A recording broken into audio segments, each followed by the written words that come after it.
तुम्हीही हाडं मजबूत राहावीत म्हणून कॅल्शियमच्या गोळ्या किंवा दूध पीत असाल, पण एवढंच केलं म्हणजे हाडं मजबूत होतात का? तर तज्ज्ञांचं उत्तर आहे नाही. कारण शरीरात व्हिटॅमिन डी ची कमतरता असेल तर तुम्ही कितीही कॅल्शियम घेतलं तरी त्याचा पूर्ण फायदा शरीराला मिळत नाही.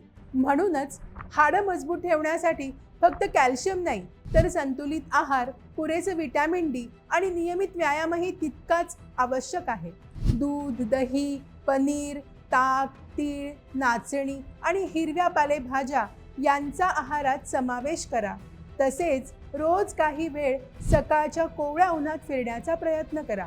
यामुळे शरीराला नैसर्गिकरित्या व्हिटॅमिन डी मिळण्यास मदत होते.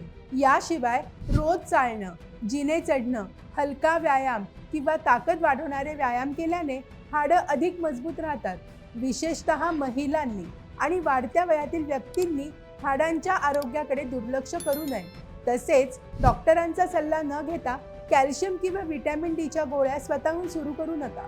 म्हणूनच लक्षात ठेवा, मजबूत हाडांचं खरं सूत्र म्हणजे फक्त कॅल्शियम नाही तर योग्य आहार, पुरेसे व्हिटॅमिन डी, नियमित व्यायाम आणि डॉक्टरांचा योग्य सल्ला.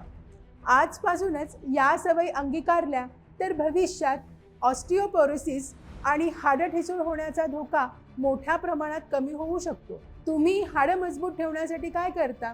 तुमचं मत कमेंटमध्ये नक्की सांगा. व्हिडिओ लाईक, शेअर आणि चॅनलला सबस्क्राईब करायला विसरू नका.